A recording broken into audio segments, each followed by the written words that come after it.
This podcast is brought to you by Most Valuable Podcasts, saving your day from boredom with the best podcasting entertainment.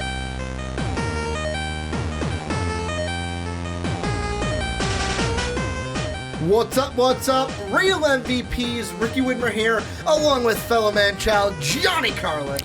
Yeah, honestly, with this next topic, I have no fucking clue what to say for my line. Yeah, there's a ton. You could go with Marvel, DC. You could go with DC. I can do my regular Rick and Morty, wubba-dubba-dub-dub, or I can... It's also been quite a while. Since you and I have been in a room together, but it feels great to be back here for the Rick and Johnny podcast right here on Most Valuable Podcast. We all float too. We're going to be talking about it. I don't know if there's a Witcher line that you could say. I have never played the game, so I don't know, and I've never read the books either. I was also not a Witcher game person, so I just didn't have the money or time when it came out. Mm-hmm. It was just something to work with me. It was like, you know what? There are other games I'm into, giving my time to, and I just didn't give my time to Midgard, that. Avengers Assemble. What do I pick? You can go with a Blade line if you want a Blade, but God, I can't remember. Ahead of ourselves. I can't remember anything for that movie. First off, welcome into the Rick and Johnny podcast. Really bad. Right here on Most Valuable Podcast. Actually, kind of racist. What, the Daywalker? Daywalker sounds pretty racist. Does it? Daywalker. A little bit. So we won't say that one, but. Welcome in Rick and Johnny Podcast. This is where we talk about everything nerdy, everything in entertainment, TV, movies. I guess that's in entertainment, superheroes, Marvel, DC. Entertainment. Comics, a little bit of gaming sprinkled in there, but we won't step on the toes of Too Old to Game. Magic. Sparkles. Magic.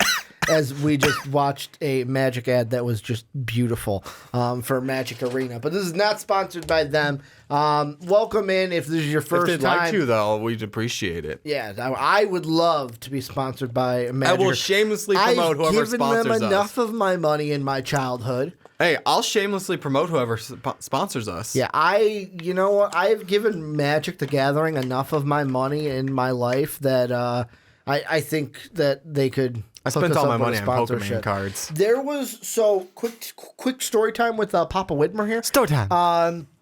When I think it was 8th edition came out, which I'm dating myself with that because that was years ago. When 8th edition came out, I remember Dave and I dropped. What was it? We went to our local card shop, and I think it was like $180 on a box, or just you two together. Like, I thought we did it together. We did it together because in old card shops, before you could buy everything online, they had it where, like, the boxes that open and they had the packs in them. Yeah. Well, usually, like, normal people would say, oh, give me 2 packs. And they'd buy individuals. Or, like, give me that one, because different cards came out of different I remember. Packs and collections. Pokemon did the same thing. Well, Dave and I, when 8th edition dropped, we're like, we're not just going to buy a couple packs. We are going to buy an entire box of packs. Oh, shit. So we bought 1 box of packs and split them. And I got in every box, there's 1 holographic Thorn Elemental for those 8th editions. And I got it. And that was the one where I bought a little case for it, put it in the case. It's somewhere in my house. I'd have to find it, but it's somewhere. That's better than what I did. But the point is, I've spent numerous money on Magic cards in my life, but that is not what we are talking about today, Johnny. What we are talking about is I had to regroup to get ready for this podcast because, as you guys know, we were not on last week. I was in Las Vegas, then California with Dave. Johnny was doing Johnny things, I guess. Yeah, let's just go with that. With his week off. Johnny was doing Johnny things. Johnny was doing Johnny things. But we got San Diego Comic-Con to talk about. And this was the one where I was a little upset at myself that we weren't able to kind of preview things coming up into the week because I was in California. But holy shit, do we got stuff to talk about in this podcast. So we're going to go over everything from San Diego Comic-Con that really means the world to us. If there's anything we don't hit that you're like, how didn't you talk about this? Leave it down below in the description. Johnny and I will obviously talk about it if you guys want us to. But before we get into everything we're going to talk about, patreon.com/mostvaluablepodcast. Make sure to hit us up there in order to support us. And at the $10 tier, the gold membership, you can join a Rick and Johnny podcast if you would like. Would not be a podcast if Johnny didn't give the ding noise with someone messaging him on Facebook. But Johnny, what we are going to look at, just a little rundown, is Marvel making news. DC Universe, not DC, Warner Brothers wasn't there, but DC Universe dropped some stuff in a panel. We got a Rick and Morty clip we're going to look at. We've got trailers for HBO's Watchmen. The Witcher on Netflix. It Chapter 2. And then, because our boy Sung in our Discord channel, throwing a what would that be? A not honorable mention, a shout out. Thank you to Sung. Said it in our Discord while I was in Vegas. Wanted us to talk about the Charlie's Angels trailer. So at the end of all this, I know it didn't come out at Comic-Con, but we're going to throw that in right at the end. Give our thoughts on the Charlie's Angels reboot, new movie, the Kristen Stewart, Naomi Scott, and Elizabeth Banks Charlie's Angels movie. But before we get into everything, before we get into that, I should say, let's start with Marvel. They basically, if I were to emulate what Marvel did, or what's, I'm losing words. I haven't podcasted in a while, so my brain is like, Ricky what are doesn't these know how to word that you use to speak? Ricky's learning how to word again. If I had to demonstrate what Marvel did, it would basically be taking our door to our studio and just blowing it off the hinges. That's what they did. They kicked the door down and said, they used a bit more C4 than they needed to. Basically. So here's what we got from Marvel. They blew out the frame of the door. We got the complete lineup for Phase 4, which will be the Black Widow movie coming to us in May of 2020. Then The Falcon and the Winter Soldier, a Disney Plus TV show, fall of 2020. An Eternals movie in November of 2020. Then WandaVision, Disney Plus show, spring of 2021. Doctor Strange in the Multiverse of Madness movie in May of 21. Loki show on Disney Plus, spring 21. A What If Disney Plus show, but animated series. Marvel Studios What If, that is going to come to Disney Plus summer of 21. A Hawkeye Disney Plus show in fall of 21. Thor Love and Thunder, a movie in November of 21. And then they also, announced Fantastic Four is coming. X-Men is coming sooner than later. They also said Black Panther 2, Captain Marvel 2, and Guardians 3 all have been announced. We just don't know dates. And then they gave us probably the biggest oh shit moment of the entire conference of their Hall H is where they have Mahershala Ali come out, which I was already like, holy shit, who is he? When he walked out, my first reaction, we'll start there. We'll start at the end and basically Quentin Tarantino this. When he walked out, my first thought was, who is he going to play? Who is he? I'm like, they're going to make an announcement of who he is playing in the MCU. And then when Kevin Feige's like, well, I don't need to give you a hat. You have your own. And he put on the hat.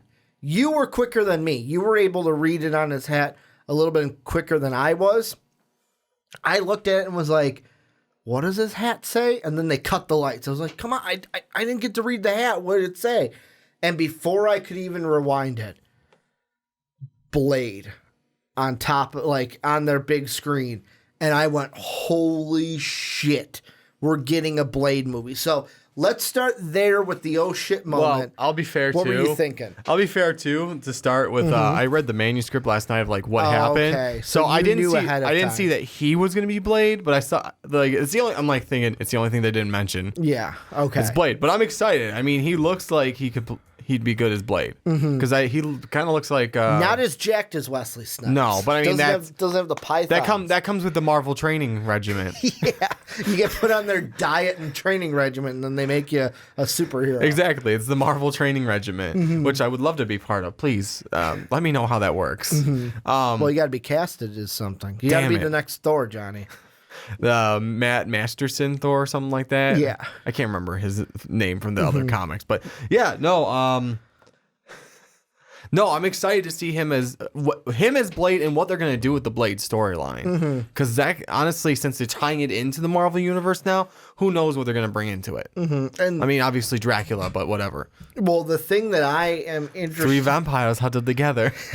The thing I am so interested in when it comes to Mahershala Ali being Blade is not just the holy shit, what's he going to look like as Blade, but also the first thing that came to my mind was I didn't know who owned the rights to Blade. Yeah, that's true. I thought it was a Sony thing, which I was wrong. Apparently, the other 3 movies were New Line Cinema. So in my kind of non-movie entertainment like background kind of a mind, I can only come up with the explanation that, hey, you know, Marvel Studios gave Warner Brothers / New Line Cinema the rights to make a Blade movie. Maybe way back when. And because this was 2001 was the first Blade movie. So maybe it's like, hey, you know, Marvel Studios has the rights to this movie. Well, this is before Marvel Studios was really kicking in because what, 2002 was Spider-Man?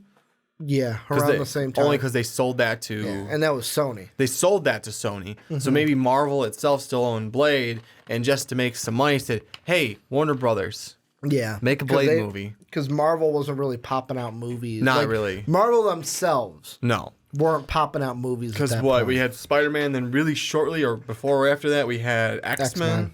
So, yeah, the Blade movie come out. Which those 4 movies are in my Marvel collection. 2002. You're right. So 2001 was Blade. Then 2002 was Spider-Man. And then the X-Men movie was, I kind of want to say, okay. So here's the timeline. Okay. July of 2000 was X-Men. Okay. Then 2001 was Blade. And then Spider-Man was 2002. So you had Marvel probably like... had their properties that were sold to Fox. They made a movie, and Marvel goes, you know, we can make a little extra money. We still own Blade. Yeah. Blade seems like a cool one. Or maybe... They just didn't give the rights to Warner Brothers. Could you imagine that? If they would have accidentally given the rights to Warner Brothers? Nope, we just gave you the rights to use it for those movies. Yeah. And the thing that leads me into is, and this is why I'm most excited about the Blade movie. As we know right now, there's not a new deal. So... Tom Holland's under contract for one more Spider-Man movie. Yes.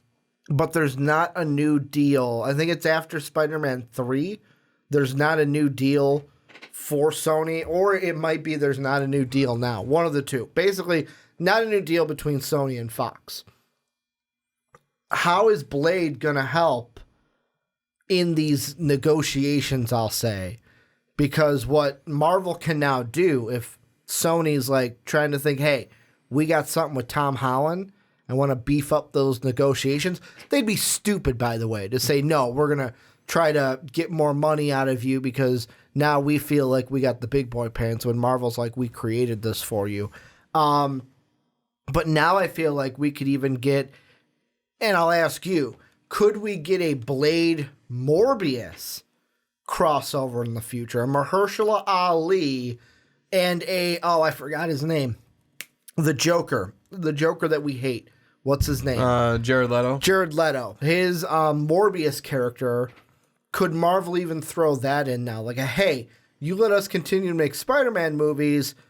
We might let Mahershala Ali's Blade appear in a Morbius movie for you if you want.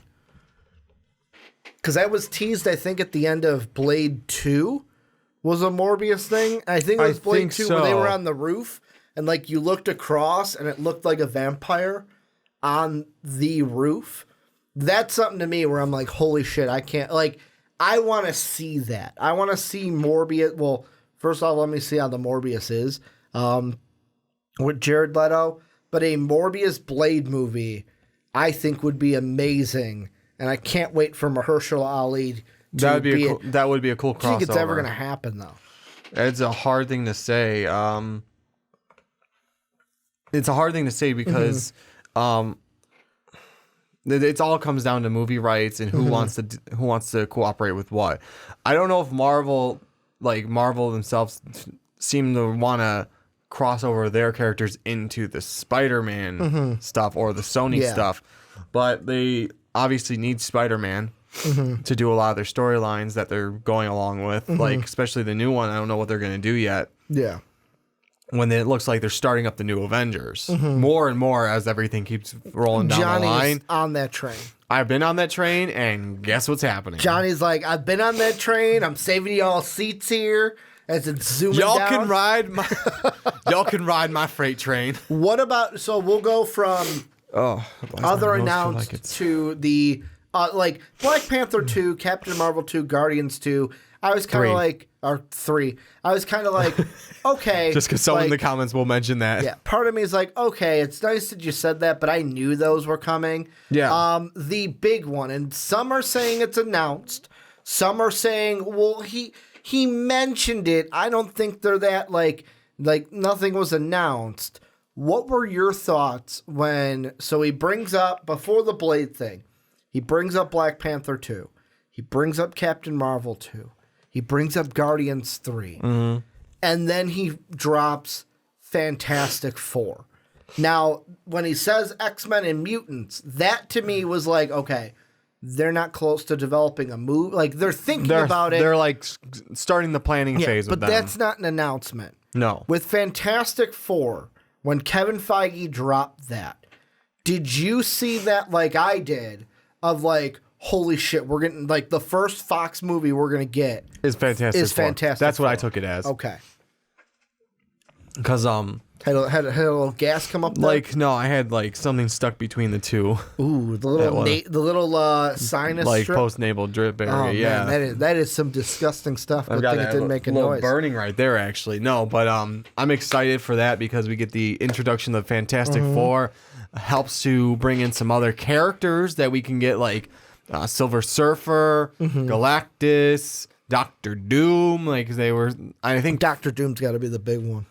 Big villain for that. Yeah. But that would be. I mean, I know Fox was talking about doing a Doctor Doom movie, so we'll see if Disney decides they want to. The Doom movie is still up in the air. It's not canceled yet. They're still Disney and they might make it. Them are It'd debating. be cool to make a Disney Plus series, Maybe. instead of using the money towards a movie. Well, because that's. I mean, because that's the cool thing I want to say too is it seems like because they're considering it part of Phase 4, it all ties in with the MCU. yeah, and It's not like, oh hey, this shit's separate. We'll get right into that because that's something that I was going to lead off with was the thing I love about the Phase 4 schedule is Marvel now is in a situation because of Disney Plus where it's like, okay, we don't have to kill ourselves to come out with 3, 4, 5 movies a year. Yeah. Well, really, 4 or 5 movies a year?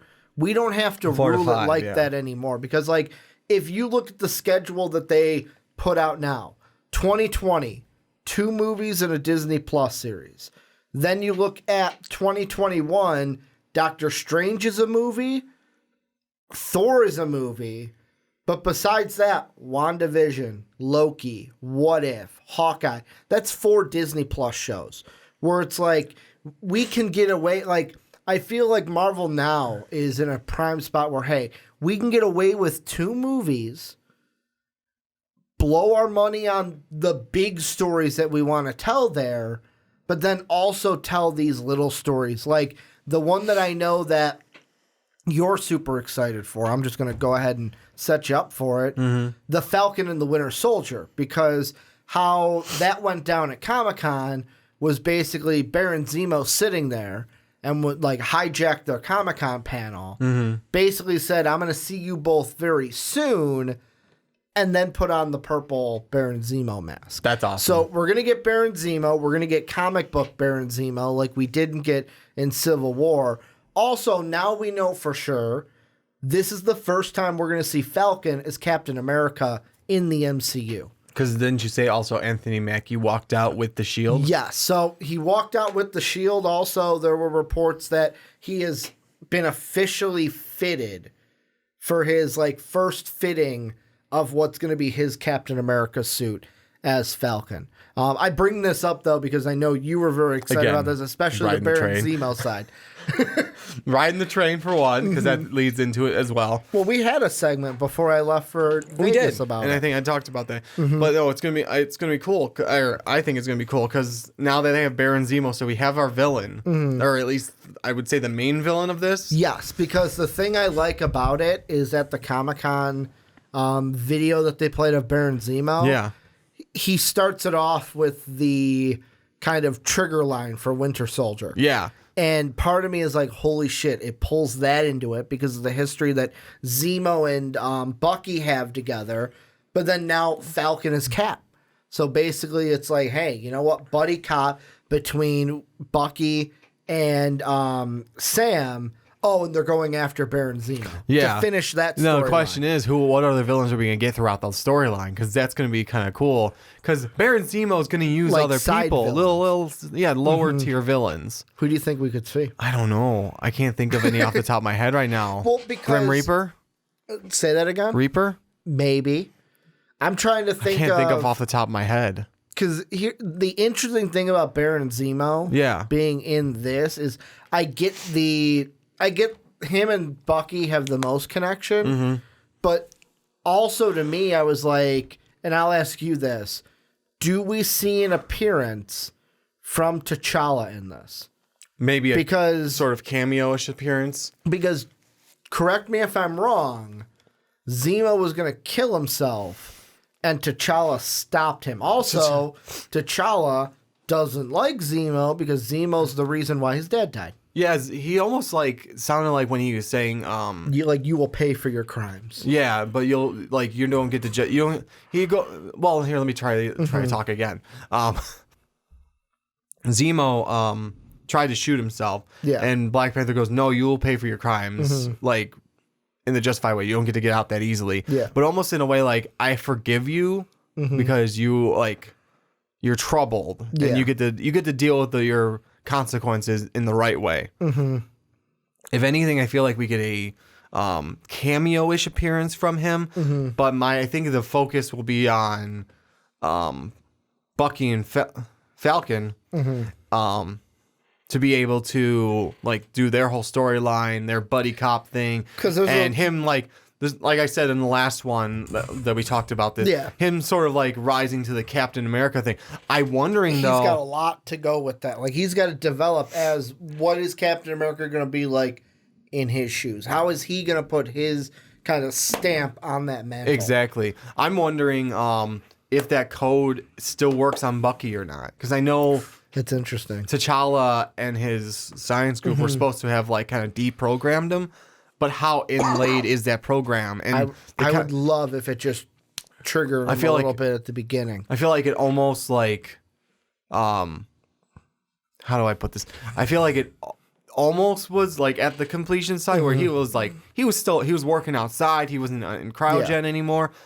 But they kind of had to they never tested it. They never tested it. They gave him gave him an arm. We have a war coming. You need to help us. Basically, it's was it all done? Was he okay? I think it'd be freaking awesome if he hears the trigger line and he starts to go and do something, and then after he's he goes to grave, he goes, "What the fuck is going on?" Kind of a situation where it's oh, I'm not fully fixed. Kind of a thing. I just thought of one. Go ahead. He goes, he pops on that screen. It's Bucky and Falcon. And he does the trigger words, says his whole thing while Bucky's just kind of standing there blank-faced, almost tranced. Yeah. Because he said the trigger word thing. And then he gives him a task to do. He says, kill him. And then we see Bucky Falcon fight in the beginning. Yeah. But I want the last part of that to be because Bucky's a super soldier, Falcon's not. Imagine Falcon having to take on a super soldier. Last thing he does, wing kick to the face. Or hits him with the shield. Or face stomp with the shield. Or face I think it'd have to be to the head, sort of in how they had to do things in Avengers 1, the first Avengers movie, where conk the head. Basically a concussion brought you out of the trance. And it's going to be interesting because with that, the thing I love is you've got the Falcon side of, hey, I've got to develop and kind of How I'm gonna grow fill as a Cap's character shoes. in Cap's shoes. But then Bucket gives him like what I thought was done and in my past is not in my past anymore. Sort of a full-on redemption arc now. Yes. Let's move on into, because we could talk about this all We day. could. Let's go back one further. So we'll just go and give little snippets here and there. Black Widow movie. We talked about it at nauseum before I left for Vegas. You can check it out yet again. I'll have it pop up ahead over our heads, where we talked about Taskmaster. He's going to be the main villain. But we had on stage this week, they showed a clip or a trailer at Comic-Con when we're able to see that. Yeah. We'll talk about it, obviously. But they had Florence, I'm going to screw up names, so pardon me if I do. Florence Pugh, David Harbour, Rachel Weisz, I think it is, and O.T. Fagbenny, all on stage. Rachel Weisz, we don't know who she's playing. O.T., we don't know who he's playing. The big news was David Harbour, because David Harbour, and correct me if I'm wrong on the name, Johnny, he's going to be playing Red Guardian. Yes. Which is basically the way that I had it described to me, I think by you. By me. Was he's basically the Captain America He's of Russian. the Soviet Union or of Russia. Russian Captain America. Okay. Because David Harbour had a Cap shirt on under his suit jacket of like, it looked like Cap's uniform. Russian Captain America. Okay. Basically is what it is. I don't know. What are your thoughts I don't know on if he gets this? the vibranium shield because I never really read any yet. But I think it's cool we're throwing that element in there because they sort of have a Russian Avengers in some storylines, which I find really cool. I wonder if we're gonna get any of the other ones because you got, like you said, like what, 2-3 other actors actors and actresses that were up on that stage that we don't know who they are yet. Florence is gonna be Belova. Yeah. But there's two. There's Rachel Weisz and then O.T. Fagbenny. But do we know who is Taskmaster yet? We do not. So it could be one of them. Do you think? Here's the thing. I don't know if Marvel's that tricky to where they're going to be like, hey, we had Taskmaster under your nose the entire time. They might. I mean, If he could have made it, they probably would have had him on stage, and it's like, oh, yeah, we don't have him labeled yet.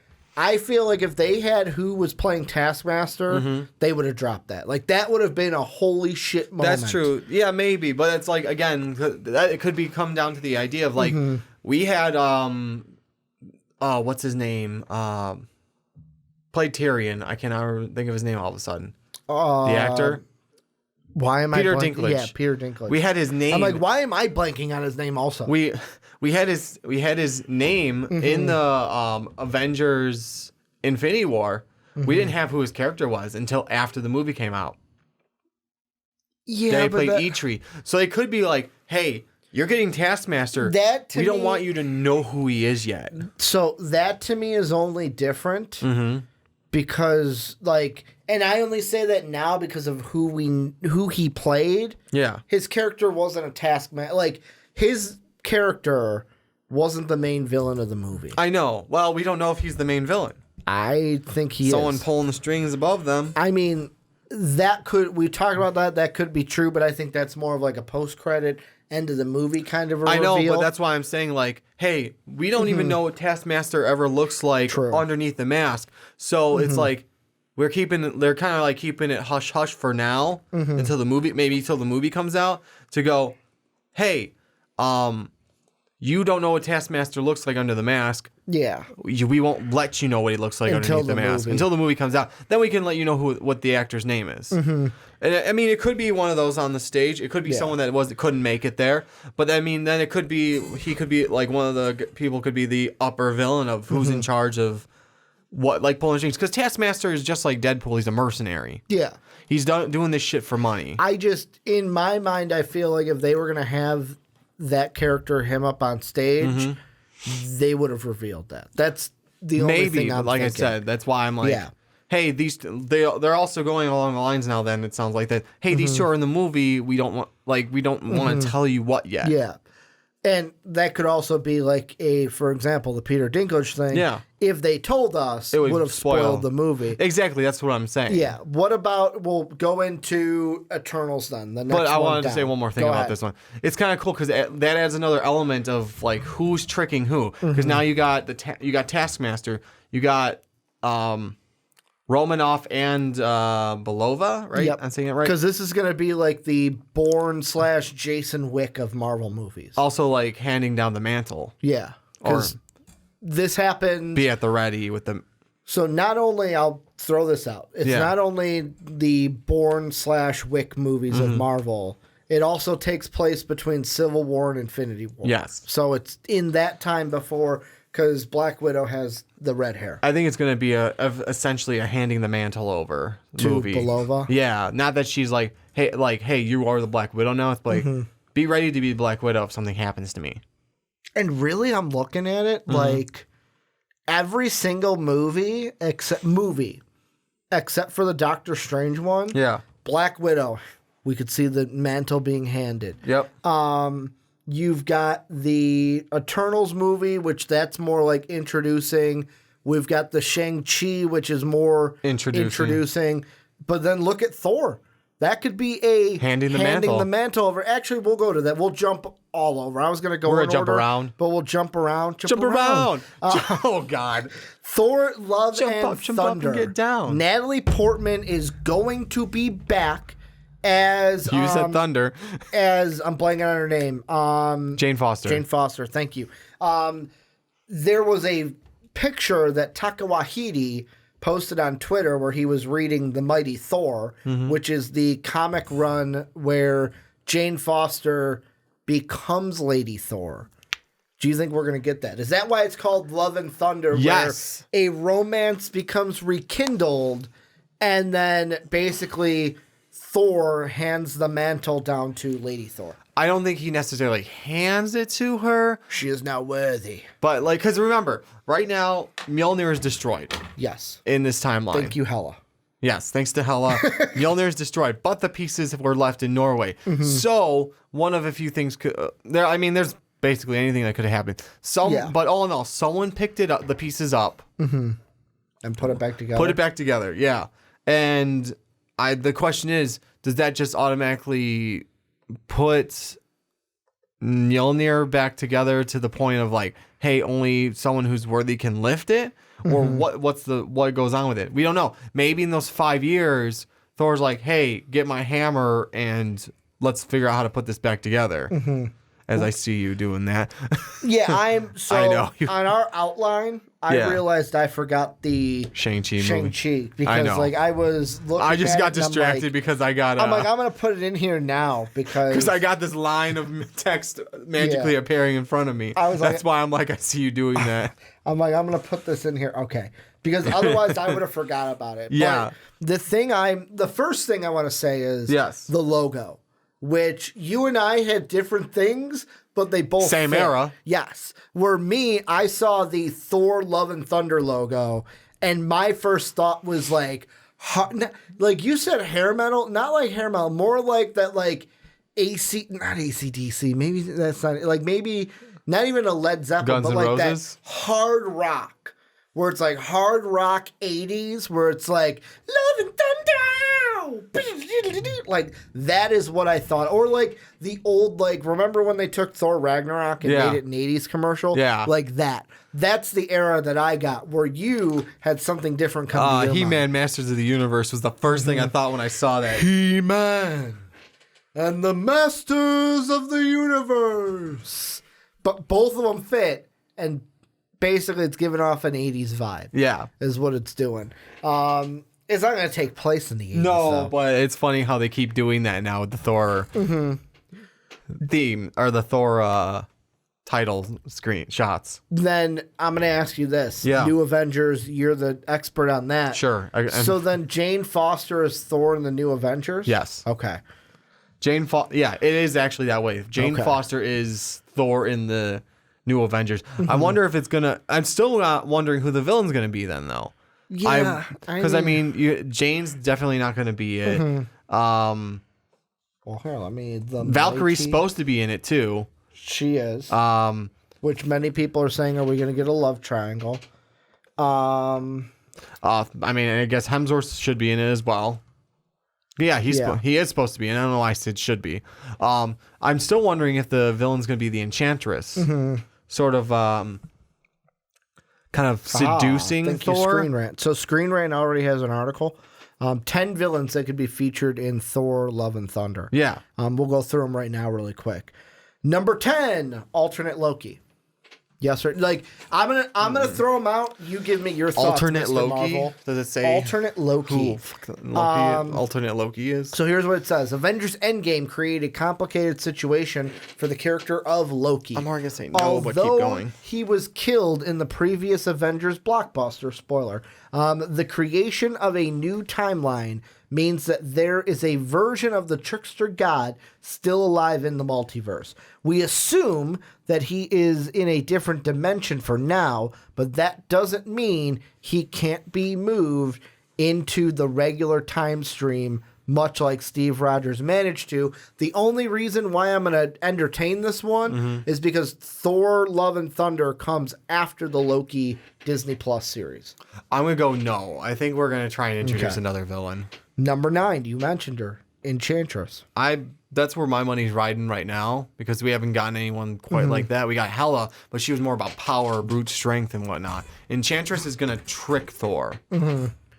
This one, that could be a good, And that could also introduce the Jane Foster side of it. Exactly, where she could trick Thor by creating a love triangle between... Well, I'm saying more so trick Thor because in those storylines, they're supposed to have a love thing back and forth. Because there was some, not sexual tension, but some tension between him and Tessa Thompson's character. Yeah, Valkyrie and Thor. A little bit of it, yeah. The other... But go ahead. In the comics, at least the stuff I've read and what I've read about, they're supposed to sort of have a thing, Thor and Enchantress, but she's sort of like the stalkerish side of it. It's like, he's going to love me. But then she's also really Loki trickster-esque.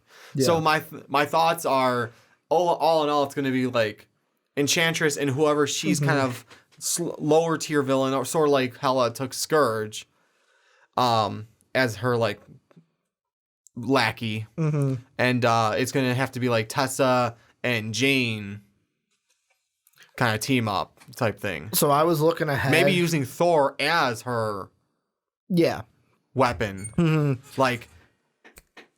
Kill them. Yeah. I said that twice now. As pawns. As a puppet, yeah. Using Thor. Johnny's like, that's just my theme, man. Kill him today. That's the thing I'm going with. Today's a kill him day. So number 8, I'm going to... By the way, I looked ahead, and I already have 2 that are my favorites on this list. Okay. Number 8, I'm going to screw up this name. Jormungand?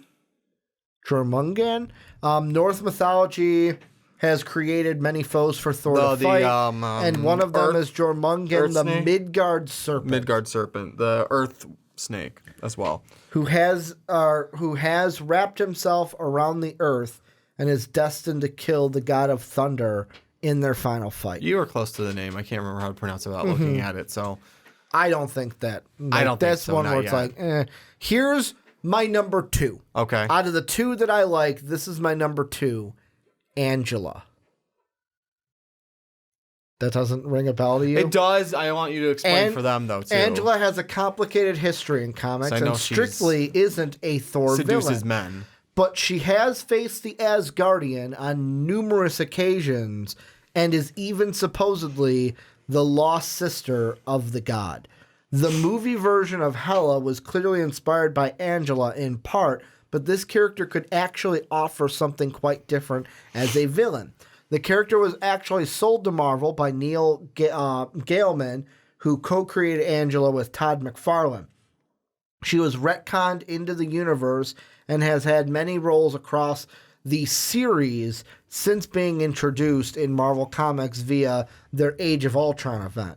Her appearance in the films could serve as an opposite to Valkyrie, a lost warrior who seems to be an ally before turning on Thor and the team. The MCU likely wouldn't make her yet another sibling, though.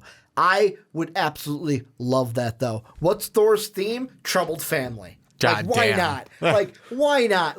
You got an evil brother. I had an evil sister. Great. I've got another evil sister. Just make Thor and the Asgardians and that whole family the troubled family of the really MCU. hilarious. Make that sister and go, God, I have a shitty family. Basically, am I this No, is I want one where... I want to comment along the lines of that. It's like, I have a really shitty family. And the thing I love most about this, Angela being a possible villain, is so you're going to give the power of Thor to Jane Foster. Why not have a villain that can basically play off of just kind of you think you're going to be that you could just step in and be, the power of Thor and have that epic, because we've kind of, I'm trying to phrase how I want to say this, basically Avengers Endgame. Mm-hmm. We're seeing more moments where here's the women of the MCU. Why not have a movie where, hey, we're passing the mantle on to Jane Foster, basically a woman-on-woman final battle where it's basically, I am going to be the new Thor, and I'm going to take you down doing it. Mm-hmm. So that's why, for me, number 2, your thoughts. Yeah, I mean, I'm not opposed. I still... I mean, it's kind of hard. I don't think they're going to, though, put another sibling in there. It would be a bit redundant. It would be. That's why I don't think they're going to do another sibling. They could throw Angela in there as someone else, but I mean, does it have a description of what she's good at, her powers? Because I thought she was the one that could seduce men, with her voice. Maybe, but they can make it more of a, hey, it's not your sister. In this Marvel universe, it's more of another Asgardian that that's her specialty. Number 6 is Ulick, who apparently that one. Asgardians weren't the only people to live on Asgard before its demise, as the world was populated by other species, including rock trolls.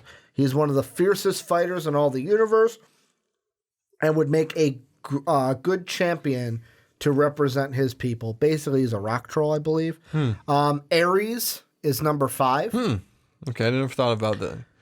Did forget about the whole Greek pantheon with something. Number 4, Wrecking Crew. I don't think they'll do Ares because Wonder Woman did Ares. Yeah. And they don't want to be too similar to Marvel. The Wrecking Crew has been some of the premium thugs and Marvel characters since their debut in The Defenders. If I use them, I would use them as a low tier, beginning of the movie villain. Yeah. Here's my number 1. Ragnarok. The clone of Thor. Have Thor go against Thor. That'd be interesting. And then Jane Foster has to kill. Think about this. And I don't know if they wouldn't do this because you're not going to kill off Hemsworth. Mm-hmm. Ragnarok kills Thor. I'm going to use air quotes. Kills Thor.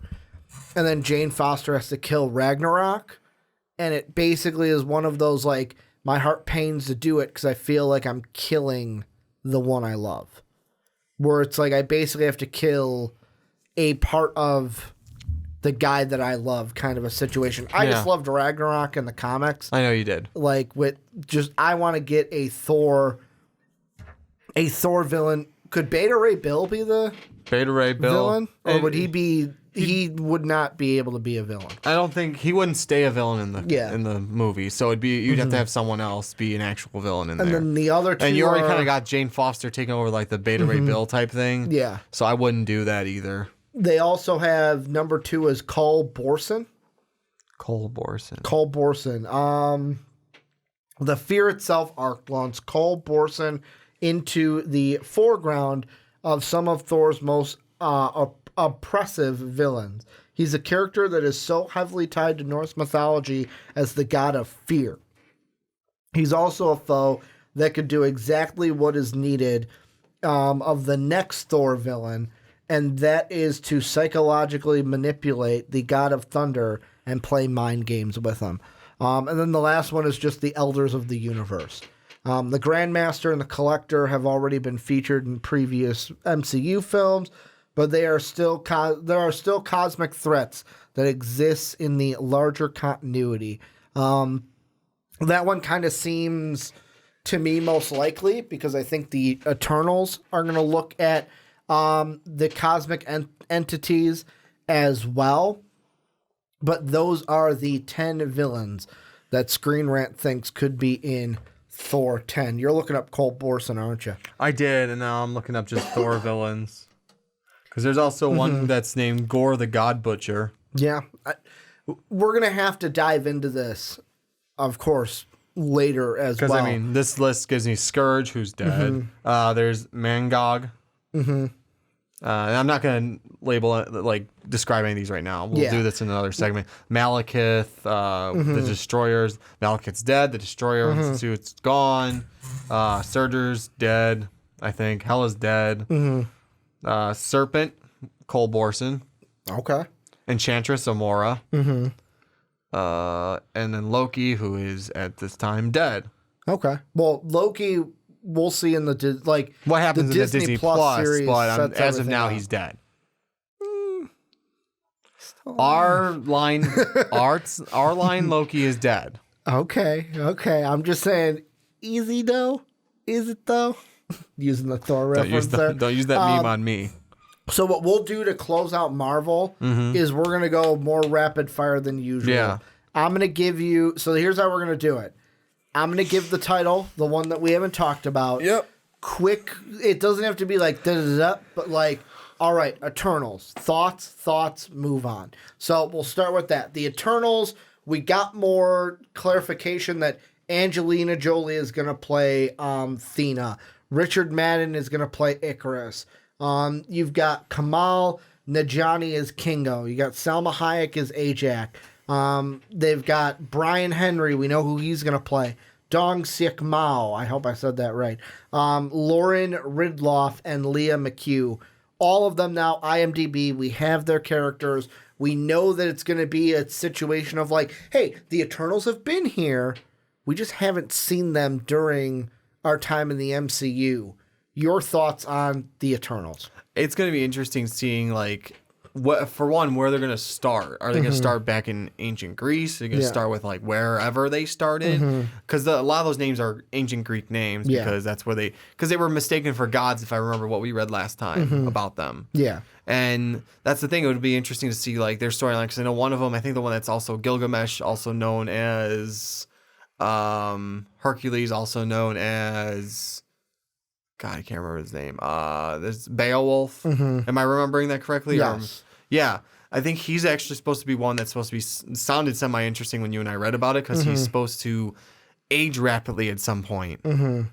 But I'm interested to see where this goes. Yeah, and also maybe explain why they didn't help with anything if they've got any powers of any sort. The thing that I cannot wait for is I think the reason they weren't helping is I feel like there's going to be a conflict on their world. But the thing a lot of those I think are the Eternals of Earth. Because I know with Icarus, I think it was Icarus. He's the main one where basically like he's the captain of the team. When it comes to the Eternals, the thing I am most excited about for this is give me more of those cosmic enemies, those cosmic beings that you're going to introduce in this. No, but I think the ones you labeled, most of them are the Eternals of Earth, but that doesn't mean they don't have a separate conflict going on. What about Shang-Chi and the Legend of the Ten Rings? Because rumor is not only do we have our Shang-Chi, not only is Awkwafina from Crazy Rich Asians going to be in it, the big thing for me is the Mandarin, the real Mandarin, is going to be the villain, and that's why it's the Legend of the Ten Rings. So what I'm really hoping happens is that it's Ben Kingsley again, and it's a double take. I was the Mandarin this whole time. No. Let me. So there's one. It was more of a cartoon, and the Mandarin, because he's from ancient China. Yeah. The spirit of the Mandarin took over someone's body. Oh, okay. Found out he's claiming to be a Mandarin. He'll be a great vessel. Use Ben Kingsley, become the real Mandarin. Maybe and have like a joke of like, I saw you on TV. You weren't the Mandarin. 10 rings, bitch. So you're saying it's going to be what you want is Ben Kingsley to be the Mandarin, but it's really he's possessed by the Mandarin spirit. Yes. Okay. I would love that. I would just love Ben Kingsley. I would love Double take. because that would fit into the double take where it's like, you're not the Mandarin. Oh, wait. Yes, I am, bitch. Here's my 10 rings. Got my 10 rings now. I also can't wait for Some call me a terrorist. I consider myself a teacher. if we're going to get Shang-Chi in this, I also can't wait. And of course, is a Netflix rights issue, too, when we eventually get Iron Fist down the line.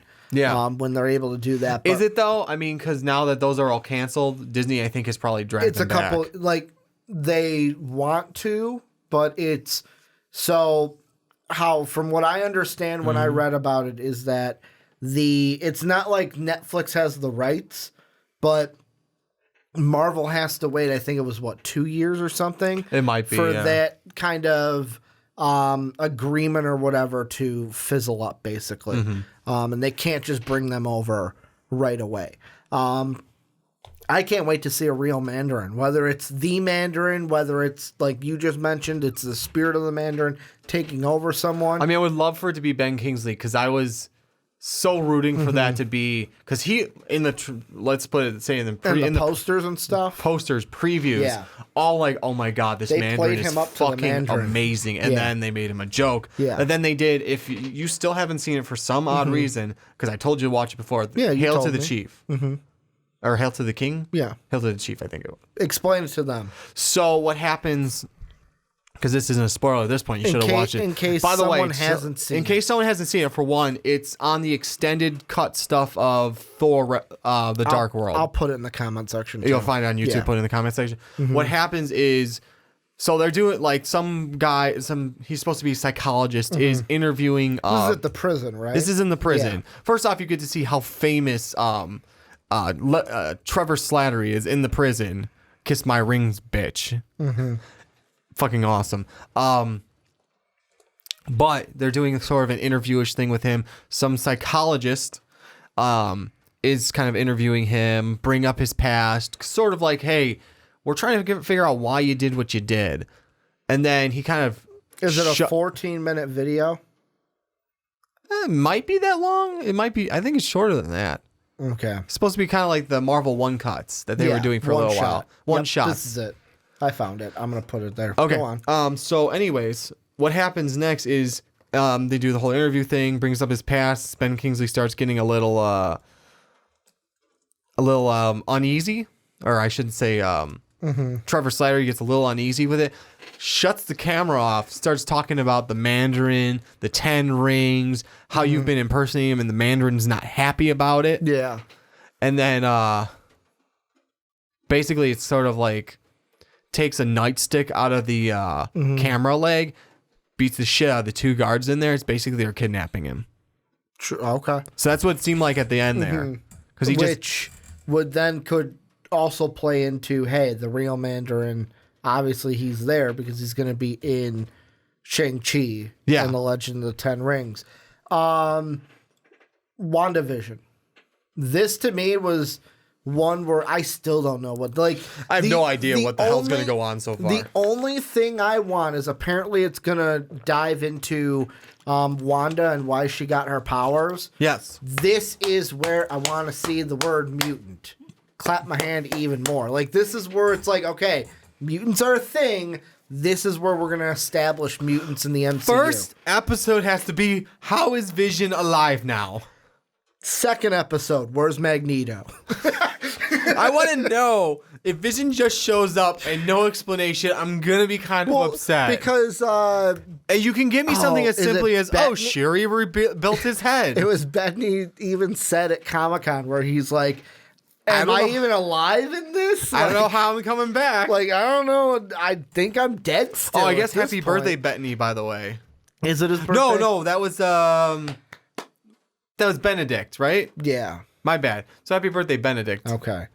You're thinking Benedict Cumberbatch. Yeah. Who we're going to talk about in a little bit. Yeah. Which I will say, the one title I am super excited for, Doctor Strange in the Multiverse of Madness. Woo. Dive into the multiverses. Give me more of them. Like, we already saw how many possibilities are there? Doctor Strange gonna go to different multiverses? Hell yes. Give me that. And is Nightmare still gonna be the villain? They said so far he is. But how does that fit into multiverses, though? Because Nightmare will probably be dragging him through all of them. Okay. Chasing, either through chasing him down or like... Or leading him through like a maze of multiverses? Yeah, basically a maze of multiverses. Because it's like basically just a huge amount of dangers. Like, hey, if you don't get to me in time, blah, blah, blah, it's going to happen. True. What are your thoughts about it? I'm excited. That's really excited. You kind of described it already. He's like, it's just going to be like a maze of multiverses. Either he's going to do one of two things. He's going to kind of, it's going to be sort of like chasing him through it, or he's going to keep like, well, you almost made it through this one. Another one drops him in another one. Yeah. And just basically because it's like a nightmare realm is what he's good at. Yeah. So he probably has powers in some sense like that. Just can't wait to see different multiverses. I can't wait because either. They've teased, like, we thought we were going to get it for so long, and I wonder if what's going to, like, and here's the thing that kind of puts 2 and 2 together. So WandaVision is spring of 21. Doctor Strange is May of 21. What I would not, here's the thing I would not be like about. Like, I know on the picture that they showed, the WandaVision one was before Doctor Strange, but May is still spring. I wouldn't be surprised because all these Disney Plus shows don't have exact dates. They have like, oh, this is when they're going to happen relatively. I wouldn't be surprised if, okay, Doctor Strange is going to happen first, then WandaVision. Because basically with the multiverses, when he comes back out of that, multiverses, some get combined, and then bam, that's how mutants are in our multiverse. And just remember, multiverses aren't quite like in DC where it's, hey, there's a Flash here, there's a Flash here. It's not like Earth 1, Earth 2, Earth 3. Dormammu is a different... He goes from multiverse to multiverse. But Dormammu's area is a multiverse. Yeah. You saw it. Well, if you go back and watch... before Doctor Strange has any of the powers, when he's talking to the Ancient One, and she just into the head and just sends him. He's diving through multiverses. I'm thinking it's almost going to be something relatively like that with Nightmare. Okay, yeah, that's something that I can't wait to see how both of those two set us up for. So it's not like X-Men. He's just going to. It's not like he's going to drop into another Earth. No, he's going to be going worlds that don't even make sense. What about the Loki show? I'm just excited to see what mischief he gets into. I mean... And how does it set up for Love and Thunder? If it does, even. Yeah. I mean, it may. I'm not saying it won't. It'll set up Loki heading into it, for sure. If Loki's in it. I don't know if I think he is. Right now, I don't think so. Yeah, I think there's a Loki show. I don't think Loki's going to die at the end of the show. I didn't say he was going to die at it. No, I know. I think he's going to be in Thor.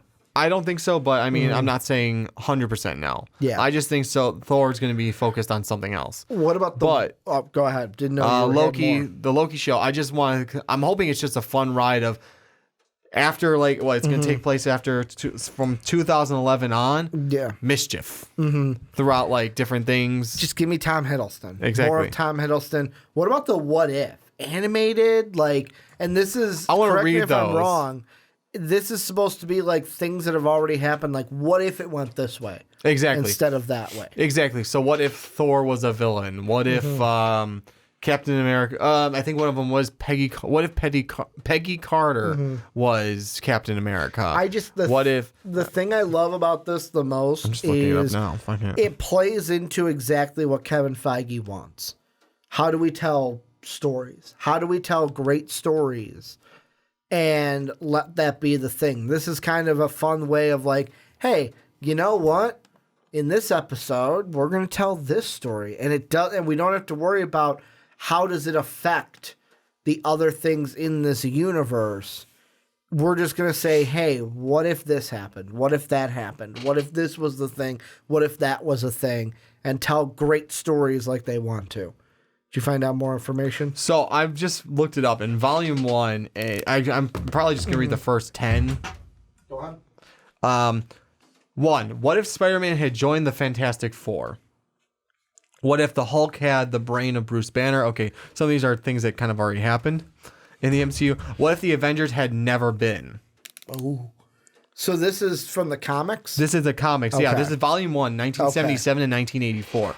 What if the invaders stayed together after World War II? Nothing we know about, but it would... Yeah.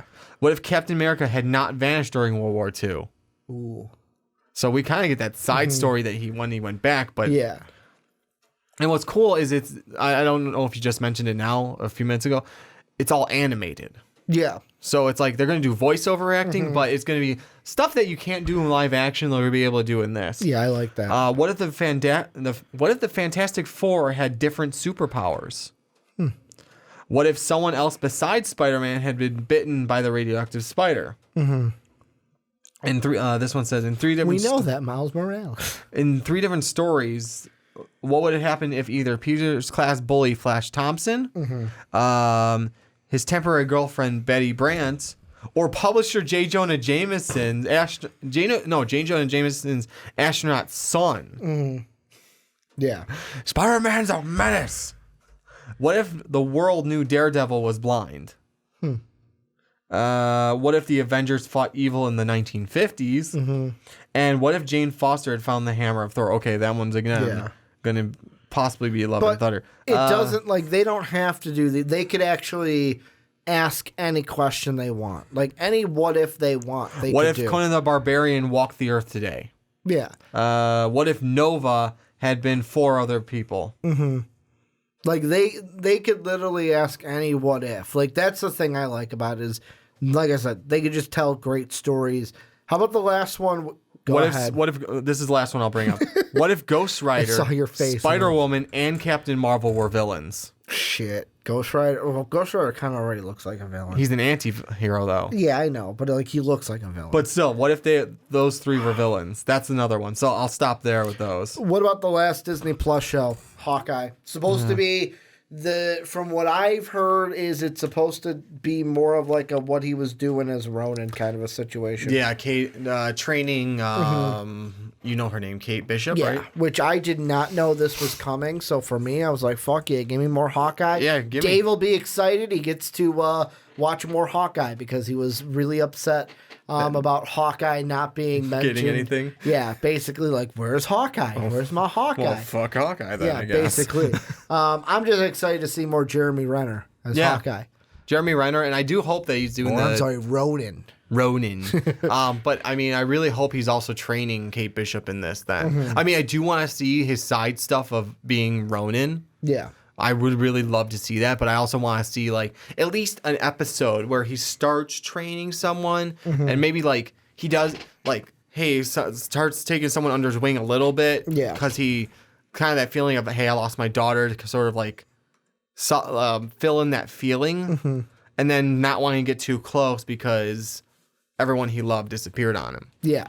So what we're gonna do is, so we have talked for John. Do you know how long we've probably talked for this? Close, like maybe, yeah, about an hour on Marvel alone. So here's gonna be the rest of the plan for this podcast.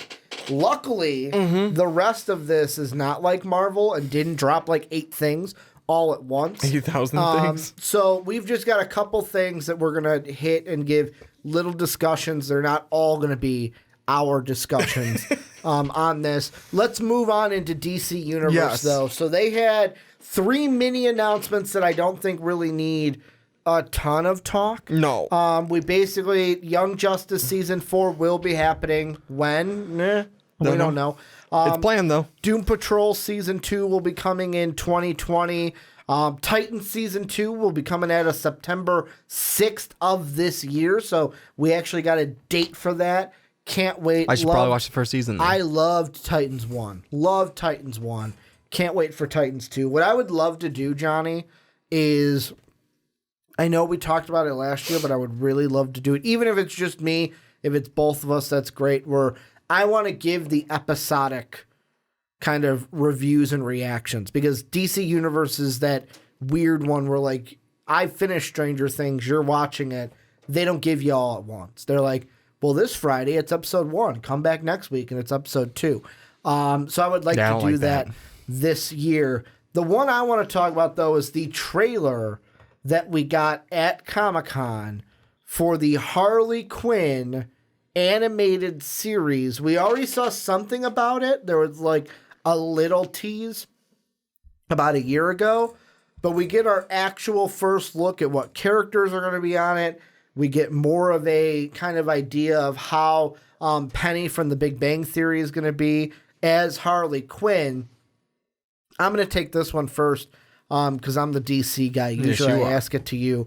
My first thought, just some of the bullet points I had, is number one, the style of everything with the art look of some of the characters, how some of them act with one another, also with kind of the crudeness of it. I'm not saying the crudeness is bad. I love the crudeness of it because I'm an adult and I like those adult things. And it fits. It kind of reminds me of like a Venture Bros style. The artistic stylism is very Venture Bros, semi-Venture Bros. But I could also see this being on Adult Swim, which like Venture Bros midnight. is on there. Yeah, so it's like it kind of reminds me of that like Adult Swim, DC kind of a cartoon. But the one thing I will say, it's just maybe it's because I'm not used to it. I still don't know how I feel with Penny being Harley Quinn. And the reason why I say that is I'm not saying it's bad. Of course, a new voice that you're not used to is going to take some time to get used to. Mm-hmm. But there's a part of me to where it's like, I don't feel like she's playing Harley Quinn. I feel like Harley Quinn is her. And I don't know if that's going to be a good thing. Obviously, I have to wait for when the series comes out. Yeah. But, like, I hear way too much of her voice in the Harley Quinn. You want the Brooklyn accent. I want the typical Harley Quinn. Where I'm not going to harp on it, but that's just a little thing of, like, it's still not jiving with me. And I'll have to wait and see when the series actually comes out for how I feel about that, like a final stance. What were your thoughts after seeing this? Because I just got to play it on loop on my computer. Yeah, so do I. I'm just keep watching it, and it looks good. I'm not opposed to. I keep wanting to say her last name is Cusco. I know that's not right. Coco? Is it Coco? Cuco? Cuco, I think it might be. I apologize. I just call her Penny. You can type in the bottom, but I'm not gonna be able to pronounce it still, unless you can somehow pronounce phonetically. Phonetically, thank you. But yeah, I'm entertained by the idea by this. I want to see where this goes. I see her like taking more side with Batman at some points. Team up with Batman. Team up with Batman. Like. She hits the Joker with a bat, so it means she's kind of done with him at this time. I feel like it might be more of a kind of situation of she might be more partnered with Poison Ivy. That's what it looks like. Like they have an apartment together almost. But she also looks like she's friends with. I don't know who the short dude's supposed to be. With the puppeteer. Is it the puppeteer? But there's also Clayface. Yeah, is in there. We've got Clayface, Black Manta, Penguin, Joker, Wanda Sykes' character. I'm unsure who she's supposed to be. Kite Man, apparently. Kite Man is supposed to be in there. At least cameo appearance of some sort. But also King Shark. King Shark, I saw. Wow, Aquaman. She punches Aquaman in the throat. And then kicks him in the face. Yeah. I'm like, what? So here's another thing about it that I can't believe. I'm going to screw up some of these names, but like for me, it's got some good names in it. I think Natalie Morales is the one that's playing Poison Ivy. Kaylee Cuoco is Penny from Big Bang Theory, is playing Harley Quinn. Yep. But we've also got Lake Bell. Alan Tudyk is going to be in it. Jim Rash, Ron Funches, Chris Maloney. You've got Dietrich Bader, James Adomian. I think I said that wrong. Tony Hale, JP Smoove is going to be in it. Jason Alexander, George, is going to be in it as well. Tisha Campbell Martin, Giancarlo Esposito, Natalie Morales, I already said. Matt Oberg, and then Wanda Sykes. So, like, there's a couple of those, like Alexander, Smoove, Sykes, for me, Funches, Tudyk, where it's like, okay, I know many of these names. I just can't wait to see how it all clashes together. But it's nice for me.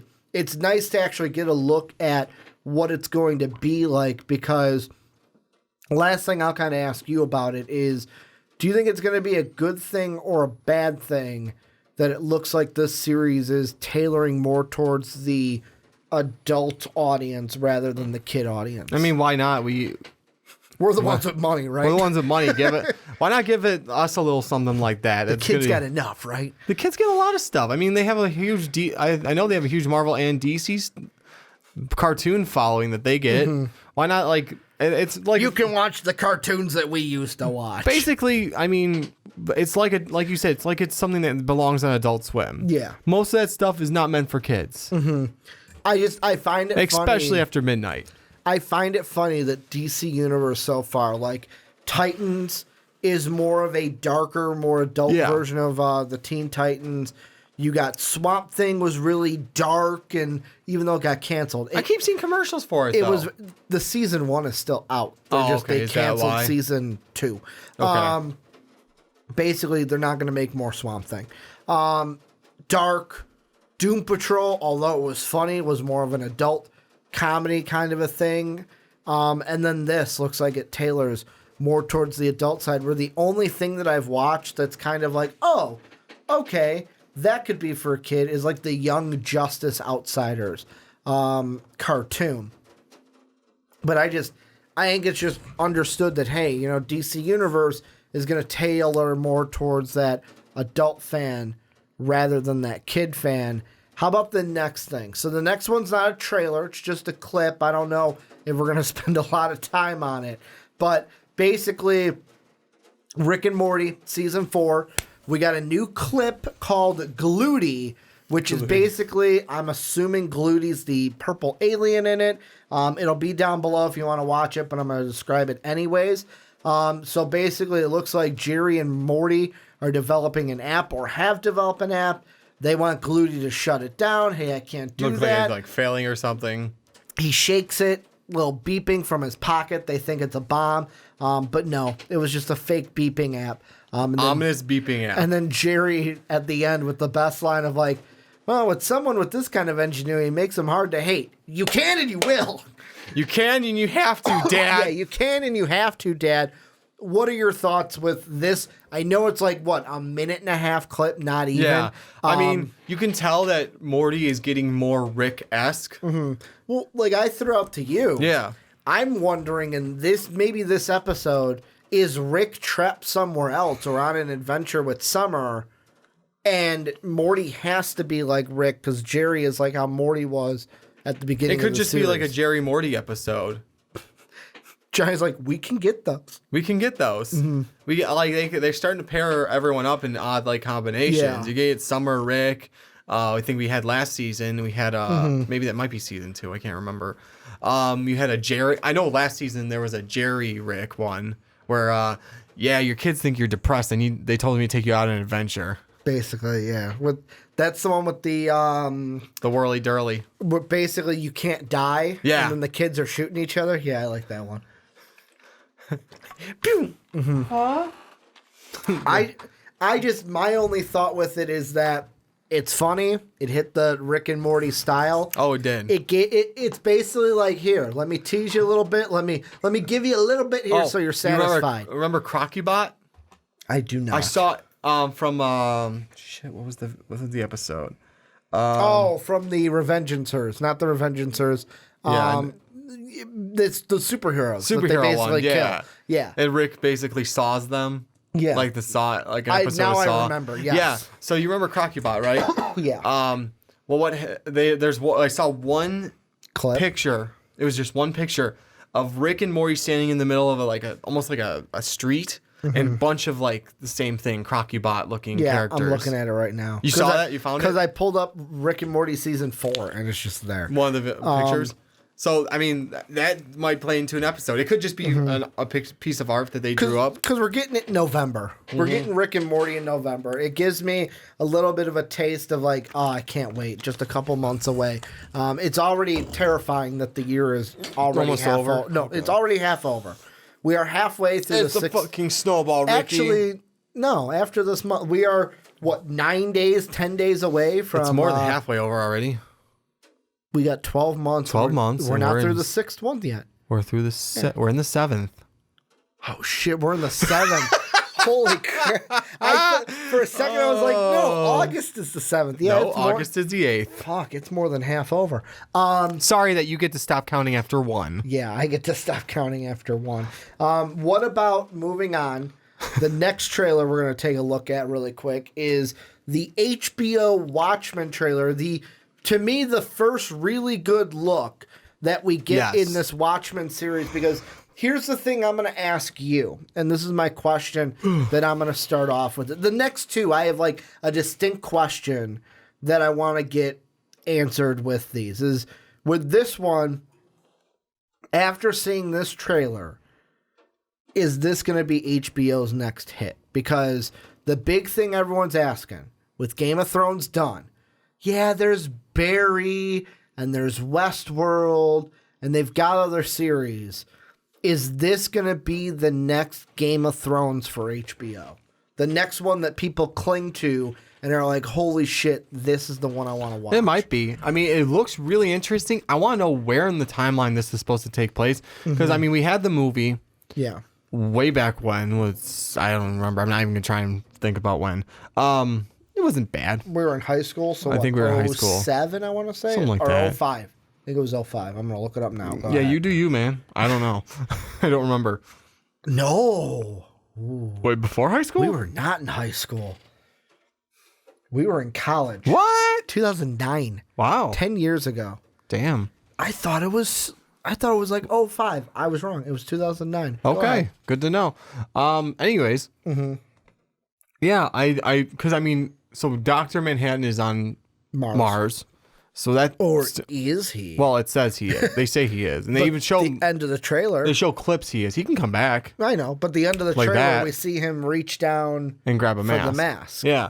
But yeah, Dr. Manhattan. So it's like, is this after the movie? Is this just a separate timeline? I want to, because also the other thing is Rorschach. Like you have like a whole following for Rorschach now, where it's like a whole group of people instead of one individual Rorschach. There's a part of me that I'm still, even after watching it, is it, like you said, does it take place after the events of the movie, or is this taking place before the events of the movie? Because Osmanian is still alive. And I'm saying his name wrong. Osmanian was the main villain of the movie. Yeah. So, like, if this is after the movie, how could he still be the main villain? That's my thought process. That's what, is he the main villain? He's the main villain in the comics and the main one in the movie. But someone as well. else was the main villain in the movie. It was like a, No. Because the movie was a almost shot for shot. I'm gonna say shot for shot remake.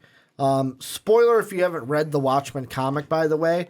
But the basically only thing that they changed that I can remember is that in the comic they dropped a big fucking alien on New York, and they didn't do that in the movie.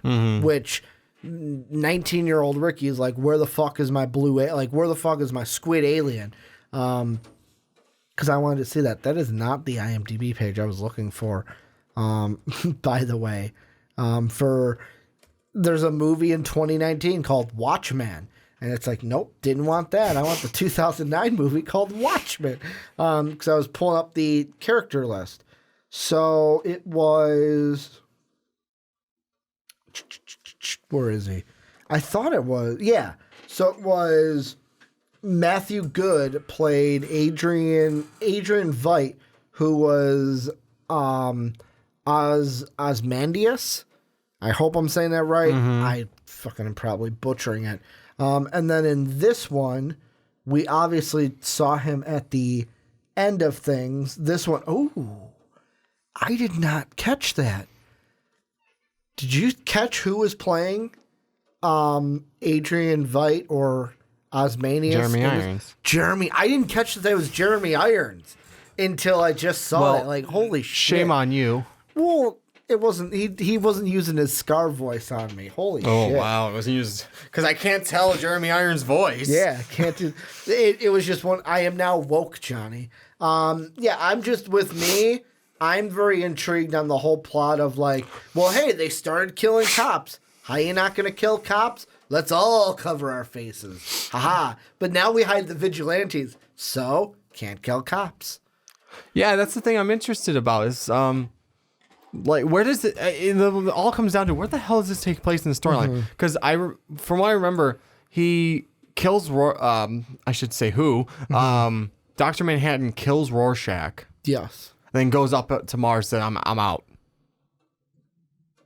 Right? Isn't that what happened? I'm gonna look it up really I quick. bitches, I'm out. Dr. Manhattan kills Rorschach. Yeah, you're right. He explodes him. Yeah. Explodes. You know what? That makes perfect sense then. And then it would take place after because That makes sense. Manhattan's on Mars, where there's little footage here and there of him on Mars. You're right. And then you got a whole. You're right. Well, let me finish what I was saying. Jeez, man. But now it makes then there's sense the why there'd be following a for- cult following for Rorschach. That makes sense. Because like, our hero is what got killed. Let's do what he would have done. And we did get a shot in here of Owl. Owlman. Well, in his ship. Yeah. We got a clean shot of his ship, which I That's was true. like, yes. But we do know that it's coming in October. I can't wait for it. I'm gonna watch it because I liked Watchmen and HBO.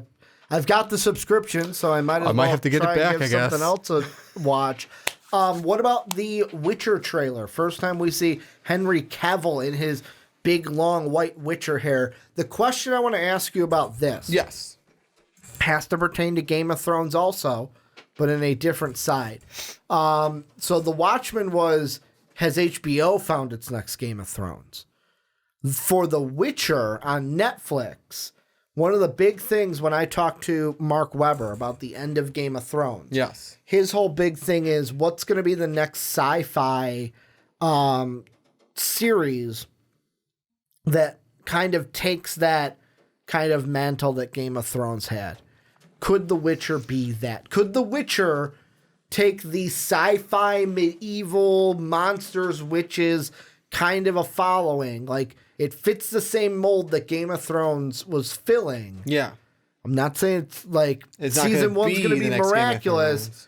Does this gain the following, and could this be the Game of Thrones of Netflix? Well, it could be because here's the thing you're gonna have. You're gonna have people who play the game that are gonna want to watch. You have people that love any of that medieval. I mean, I'm gonna watch it. I like that the medieval stuff. I watched People who a bunch- read the books. read the books. I was gonna get to them next. So you're gonna have a decent following. You're gonna have people that watched Game of Thrones. It's like I need something to fill that void.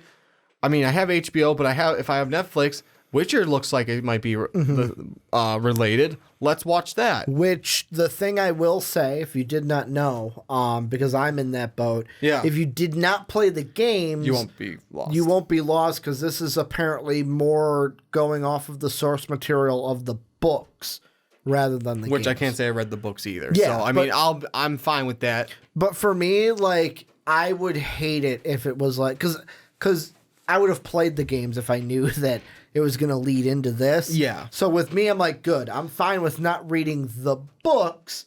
The games, though, I would. I'm still probably tempted have to pick up the games anyways.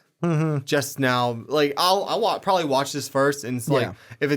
I'm like, well, if the storyline is anything like the games, maybe I'll go pick them up afterwards. My main one right now is gonna go buy God of Talking War about 4. games? Yeah, Yeah. I'm gonna buy You God of still War. haven't played God of War? No, You don't need to 4. buy it. Just borrow mine. Okay. I have it. I platinumed it. It's just sitting there collecting dust. Oh, cool.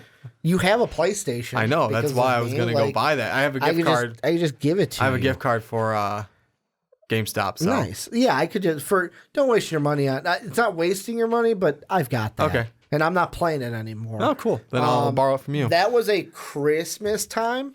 Yeah, that was a Christmas time platinum Okay. where I played it, got all the trophies for it. Really fun game. Really liked it. But yeah, I'm excited for The Witcher because Yeah. also I wonder how good is Henry Cavill going to be in this? Yes. Where he looks already like he's piqued my interest. Yeah, he looks like the character from the game. What you were saying is you can't wait until I want to see the gruff, the white gruff on his face. The way I'm going to describe it, think of Jon Snow. Jon Snow season 1, different than season 7, 8 Jon Snow. It grew in. Like he had a little bit, but it grew in. Yeah, I'm hoping that's what happens. And again, I've never read the book, so I can't say. Maybe he doesn't have it. Maybe he's clean shaven, but I prefer it with the gruff because I think that's what he is in Witcher 3. Yeah, I watch it and I get a very Hellsing type of vibe from it. Like, I am totally in on it. I will give season 1 a chance, and if it loses me, then hey, that's on season 1, not on the hype of a trailer. And I can't wait to see what the whole black eye thing is about. At the end, where it's like more... I feel like if we played the game, that might have been explained a little bit, or might have been relatable. But yeah, it kind of looked like either kind of like how people look in the Upside Down in Stranger Things. Sorry, Johnny, I mentioned Stranger Things again. Yeah, jerk. Otherwise, it kind of looked like a demon version. Captain Spoilers over here of the Witcher. How about the next? So speaking of kind of horror and things like that. One of the first trailers that we got dropped at Comic-Con was the only Warner Bros. Trailer that we knew was coming. The final trailer for It Chapter 2. Johnny, we were already going to go see this, but now that we see more of the action with the older characters going up against Pennywise, thoughts on our final It Chapter 2 trailer? I want to see this even more than I did before because I want to... So, like, especially with the Pennywise going with the lines like, I've been waiting for you, smelling, like, almost like... They're the kill that got away. Like, I've been waiting for this for 27 years. They're the ones that got away. Yeah. Because I guess he was supposed to go into it, like, they didn't really kill him. They were supposed to go back into his hibernation is what I think what it was. Yeah. And I mean, to me, it's one of those things where... I love those lines because it's exactly that. Like, his goal, he, for the first time ever, did not accomplish his goal. Yeah. And he's probably sitting there going, I am not going to be satisfied unless I kill them. Yeah. Unless I get to kill and eat them. Which I will say, one of the freakiest things from the trailer is when James McAvoy is chasing that kid in the Hall of Mirrors, and then you look, and Pennywise has the long clown tongue of like, bleh, and it's basically like it just gives me the creeps. Licking the glass. It just gives me the creeps. So where it's like, oh, don't do that. See McAvoy trying to get to the kid too. That was like the most like adrenaline rush of that. He tries to kick the glass, but it doesn't work. It's not breaking, but Pennywise already cracked the glass. Holy shit. Guess what day it comes out? Huh. Same day as Titans season 2. Oh shit. September 6th. So that night, maybe watch a little bit of Titans, go see some It Chapter 2. But I do also like how at the very end of the trailer, how you get a look. I'm going to take a fast forward a little bit. Where we got a look of it looked like Pennywise without the mask on or without the makeup on. Without the full on like demon clown effect. Where it was like, holy shit. What happens? How do we get there? It looks like we get a little bit of the little brother. Is it Gabe? I think was the little brother, right? The You'll Float Too. George. That's right. Georgie. We get a little bit of him of like the whole situation of like, well, you let me die. You lied and I died. You lied and I died kind of a situation. Yeah, but that like,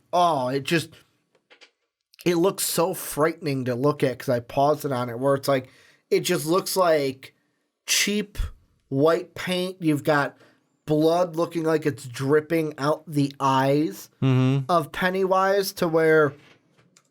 We were going to go see this because Johnny wants to go see it. Yeah. Too.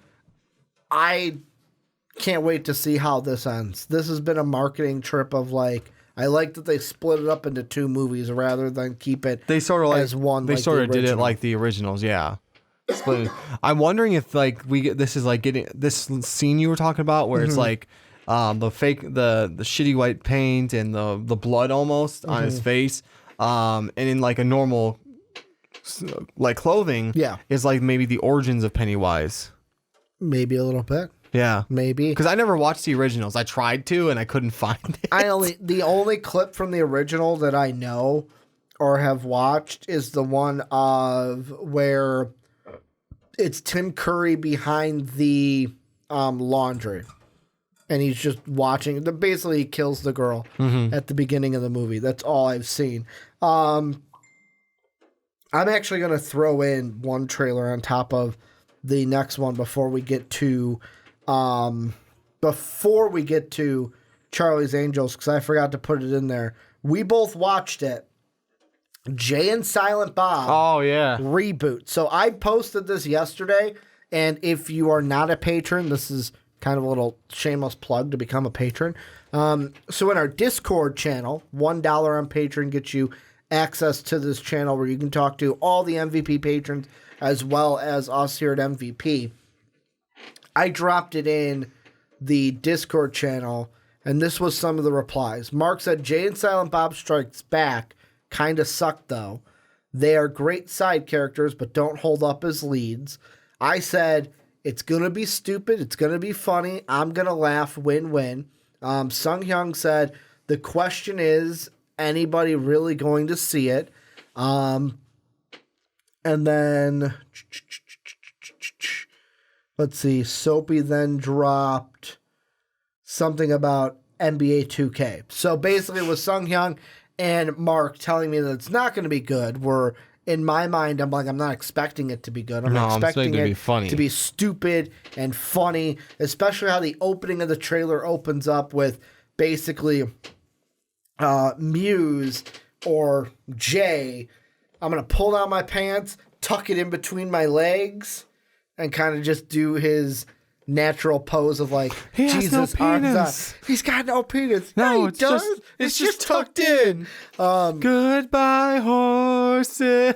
You heard that in the background too, right? Okay. I absolutely am going to laugh during this. The cast of this alone is, in my mind, amazing. Or I'm going to pull it up. So Jay and Silent Bob Reboot, IMDb. I hope they've got the cast on IMDb, because this movie is riddled with people from our childhood. I hope you know that, right? Mm-hmm. So Chris Hemsworth is going to be in it. Shannon Elizabeth is going to be in it. Matt Damon, obviously. Ben Affleck, obviously. Val Kilmer is in it. Joe Manganiello is in it. Rosario Dawson is in it. Justin Long is in this movie. You've got Jason Lee. He's always in these movies. You've got Jason Briggs. You've got Kevin Smith's daughter, which, do you know what her name is? I don't remember. So her name in the movie is Millennium Falcon. Mm-hmm. Her name in real life is Harley Quinn Smith. Yeah, that's right. So basically going off the same thing. You've got the Vanderbeek. James Vanderbeek is in this as himself. Mm-hmm. Dietrich Bader also in this. Tom Cavanaugh. Craig Robinson is the judge. Molly Shannon, of course. Method Man. Chong from Cheech and Chong. Chris Jericho, WWE, now AEW fame. Redman is also in it. I'm looking for that cop at the beginning because I know his face. I just can't think of his name. No, it's not JD Grove.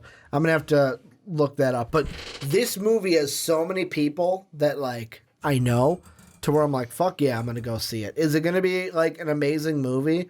Probably not, but I'm going to laugh. I'm going to have a good time. Also, Q from Impractical Jokers is in it. He's the one that asks Jason Briggs, this movie going to be any good? The question. He goes, no, it's not going to be any good. We're in the trailer. They're already telling you. It's like it was written by Kevin Smith. It's written and directed by Kevin Smith, who also acts in it, which the next movie, the screenplay, the directing, and there's someone in it that I'm like, oh, if it's bad, blame them. Why. Well, if this is funny, just Kevin Smith is why, because he wrote it, directed it, and he stars in it, obviously, as Silent Bob. I just wanted to throw that in there. And then the last one, I told Sung Hyung that we would talk about this trailer because he's super excited about this movie. To me, it looks like a good movie. So far, it looks like a good movie. I've got a question about that I'm going to ask you in a second. My first question, though, when we come to Charlie's Angels, the 2019 movie, directed by Elizabeth Banks. The screenplay is by Elizabeth Banks. She's also Bosley in this movie. The thing I want to ask you, Johnny, your thoughts on Kristen Stewart actually learning emotions and how to act in a movie. I know you're asking me that because you're kind of also calling me out on it. I basically am, because it was a funny reaction by you. Oh, I'm sorry. Everything I've seen her in, she really had no emotion. I've seen the first Twilight, and I didn't plan on seeing the others. That's what you do when you have a girlfriend. A girlfriend, right? That's what you do when you have a girlfriend. I used to have one. I know you did. I'm just yanking your chain, big guy. I prefer you don't yank anything on me. That's right. I went there. Double entendres. But then I also saw her in Snow White and the Huntsman, and still to me, she looked like she had no emotions in that movie. So to see her actually having emotions in this was especially at the beginning, mind blowing. When she's like flirting with the guy, and she's like, "I'm the distraction." Honey, I'm the distraction. Yeah, to me, this is one where they sold me just by having Naomi Scott in this movie, because I am on a Naomi Scott high You're ever hard since crushing Aladdin. on her. Like, come on. let's be honest, Ricky's celebrity crush at the moment is Naomi Scott, especially after the Aladdin movie. But this, to me, the only question I have to ask myself about it is not if I'm going to have fun during it, because it looks like it's a fun movie. Mm-hmm. But here's the question I'm going to ask you. When we are done with this movie, which one do you think will be the better Charlie's Angels? This one or the one we grew up with from the early 2000s that had Lucy Liu, Drew Barrymore, and Cameron Diaz as the main three for Charlie's Angels? Well, since I didn't see that one. You've never seen that one? Never had intentions on seeing it. Oh my. I think that was 2000 here. Charlie's Angels, Drew Barrymore, because I know she's in it. That movie came out, 2000.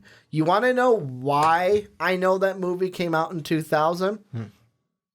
You know what 3-woman group did a music video on the bonus features of that DVD, if I'm not dating myself with that. Dixie Chicks? Bonus features? Not the Dixie Chicks. You said 3-woman group. That's the first one I could think of. 3-woman group. One of them is now uber famous and was in the Lion Beyonce? King. Destiny's Child, baby. Yeah. Destiny's Child. You got Lucy Liu, Drew Barrymore, not called Cameron Beyonce Diaz. and Friends? No, not Beyonce and Friends. Or, hey, Beyonce's going to get you on the Super Bowl halftime show. Not that either. To me, that's the only question I have with it, is which one's going to be better. Because that one had Bill Murray as Bosley. Yeah. Bill Murray was Bosley. This one has... So, I believe this one has 3 Bosleys, if I'm not mistaken. I'm going to pull it up really quick. Where's the IMDb? Wrong IMDb. Nope. This one. I have to literally type in IMDb 2019. Yeah, there it is. Because it kept giving me the... Is Patrick Stewart a Bosley? I think so. So, yeah. So the Bosleys we have are Elizabeth Banks is a Bosley, Patrick Stewart is a Bosley, and then I'm going to screw up his name. Basically, he was the wizard in Shazam. He was in Never Back Down. He was in Blood Diamond. He was also in Guardians of the Galaxy. Do you remember the wizard that gave Shazam his powers? I remember. Yeah, he's also a Bosley in this. Hanso, I think is his last name. But basically, there are 3 Bosleys in this. I do not know 2 things. Do not know who Charlie's voice is. Also, do not know if that's they use the original voice from the original Charlie from the original series, even before we were kids. I think it's going to be a good time. Christian Stewart looked good. You've got Elizabeth Banks as Bosley. That's going to be an interesting kind of play. Naomi Scott, and then, oh, damn, they've got her kind of low in Ella Balinska, who is the other one. I thought they'd have the three girls right at the top. Yeah, you'd think so. They've also got Noah Centino, who I think is the handsome nerd that basically Jane was flirting with. But it looks like a fun time. Is there anything that we missed Comic-Con wise? Anything that you're like, you know what? I didn't think about it, but I'm going to throw something in Not here. that I can think of right now. There's probably shit that I missed and have to go through over again. I saw that there was a Walking Dead trailer, and you know what my reaction to it was, Johnny? Like I'm past the whole Walking Dead thing, so it didn't really tickle my fancy. If there's anything that we missed for you that guys, you want us to talk about, if you guys want me to talk about the Walking Dead trailer, I will. We'll do it on upon request, but not by choice. It didn't tickle my fancy just seeing it. But this is where you guys come in. Let us know what you think about everything down below in that comment section. This has been a girthy podcast. This is why we really have technically one this week. Yeah, this is one where it's like San Diego Comic-Con gave us a lot to talk about. Marvel gave us the most to talk about. Hefty.